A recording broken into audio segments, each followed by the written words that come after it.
Dasar Tuhan baik, anugerahnya kekal selamanya.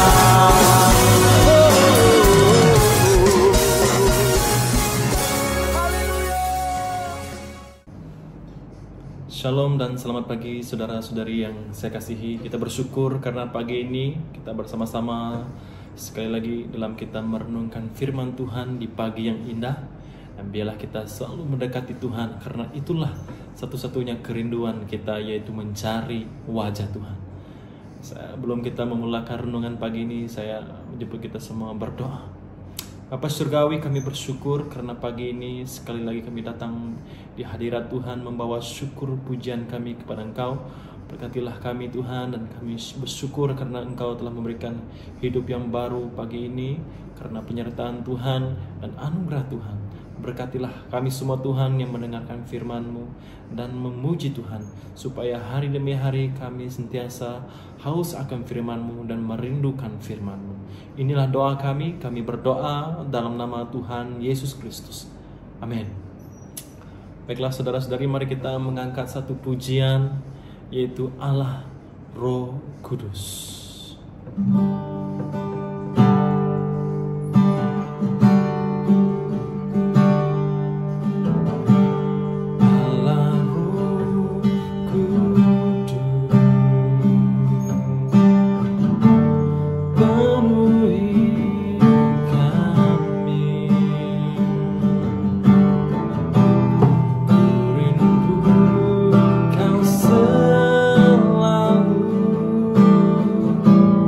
Selalu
baiklah, sesuai dengan lagu yang kita naikkan tadi, jadi tema renungan saya pada pagi ini yaitu Roh Kudus, penolong kita.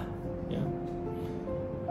Sekali lagi tema kita pada pagi ini, renungan kita pada pagi ini, saya mengambil dalam Injil Yohanes bab 14 ayat 16 sampai 17, yaitu bertemakan Roh Kudus, penolong kita. Di dalam Yohanes 14 ayat 16 hingga 17 berkata, Aku memohon kepada Bapa, dan Bapa akan memberi kamu penolong lain yang akan bersama-sama kamu selama-lamanya. Dia Roh Allah yang menunjukkan apa yang benar tentang Allah. Dunia tidak dapat menerima Dia karena dunia tidak dapat melihat Dia ataupun mengenal Dia. Tetapi kamu mengenal Dia karena Dia tinggal dengan kamu dan bersatu dengan kamu. Sekali lagi saya baca dalam Yohanes 14 ayat 16-17. Aku akan memohon kepada Bapa, dan Bapa akan memberi kamu penolong lain yang akan bersama-sama kamu selama-lamanya. Dia Roh Allah yang menunjukkan apa yang benar tentang Allah. Dunia tidak dapat menerima Dia karena dunia tidak dapat menerima Dia karena dunia melihat Dia ataupun mengenal Dia. Tapi kamu mengenal Dia karena Dia tinggal dengan kamu dan bersatu dengan kamu. Saudara-saudari, apakah itu penolong? Siapakah penolong kita? Saudara-saudari, kita bersyukur karena kita diberikan seorang penolong, yaitu Roh Kudus, yang diterima oleh semua orang Kristen hari ini. Dan sebelum Yesus mati di atas kayu salib, Dia berjanji kepada sahabat-sahabatnya bahwa Dia akan menghantar Roh Kudus yang akan menyertai mereka selama-lamanya. Jadi Roh Kudus adalah pemberian Tuhan. Kalau kita melihat di dalam Galatia bab 4 ayat 6 yang berkata, karena kamu anak-anak Allah, Allah menyuruh roh anaknya masuk ke dalam hati kita. Jadi Roh Kudus itu berada dalam kehidupan kita. Jadi Roh Kudus itu diberikan kepada semua orang Kristen yang benar. Kita bersyukur karena kita memiliki Roh Kudus ini. Jadi Roh Kudus ini yang pertama, apakah peranan Roh Kudus ini? Peranan Roh Kudus ini adalah sebagai counselor ataupun penolong, atau boleh dikatakan penasehat kita. Di dalam Yohanes 14 ayat 26 berkata, tetapi Roh Allah, penolong yang akan diutus oleh Bapa demi namaku, akan mengajar kamu segala-galanya dan akan mengingatkan kamu segala yang telah aku katakan kepada kamu. Saudara-saudari, 3 hal yang kita lihat di sini dalam Yohanes 14 ayat yang ke-26 berkata, Dia merupakan penolong dan Dia merupakan mengajar kita dan selalu mengingatkan kita. Jadi dalam hari ini Roh Kudus itu akan sentiasa bersedia dan sanggup menolong kita dalam setiap segi kehidupan kita.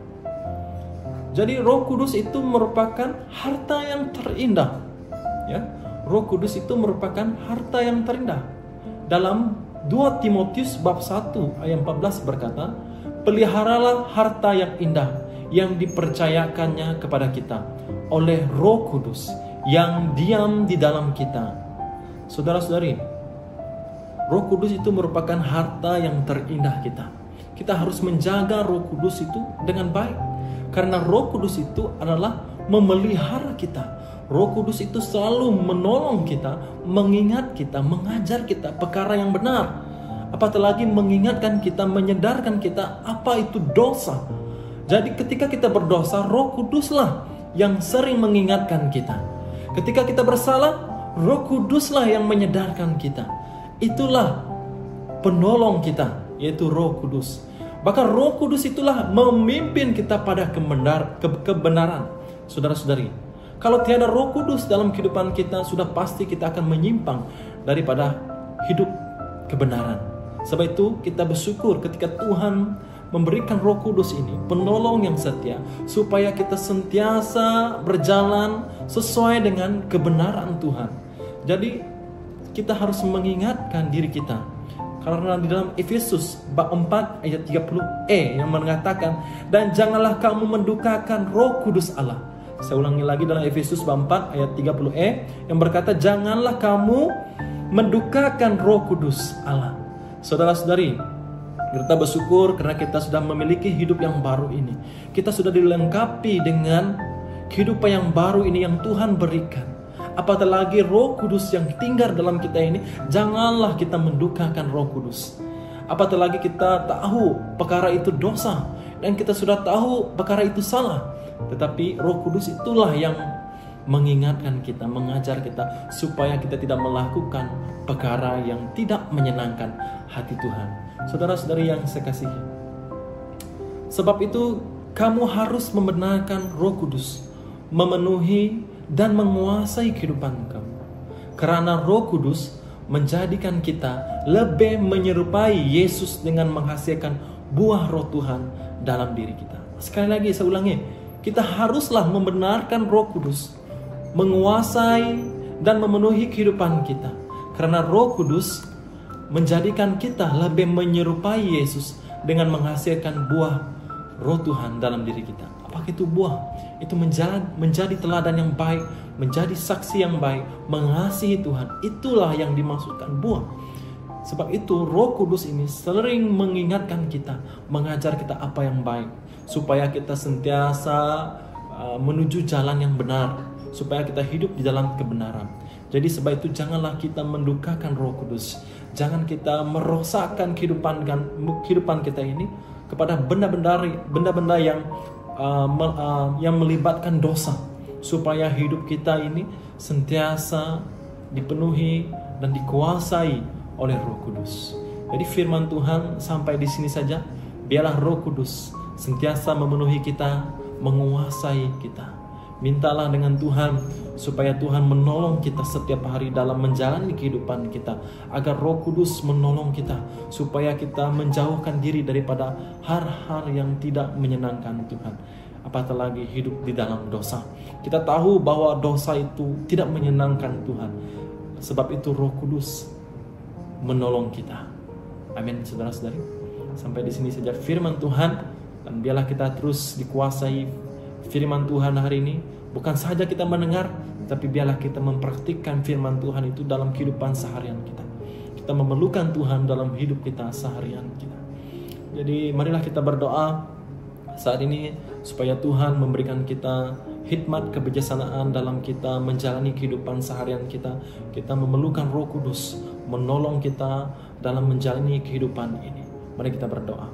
Bapa Surgawi, kami bersyukur karena Engkau telah menghantar Roh Kudus untuk menjadi penolong kami, penasehat kami, yang sentiasa bersedia dan sanggup menolong kami setiap apapun kehidupan yang kami lalui. Dan kami bersyukur Tuhan, biarlah kami terus berjalan kehendak Tuhan, berjalan menuju jalan kebenaran, supaya hidup kami tidak jatuh di dalam dosa.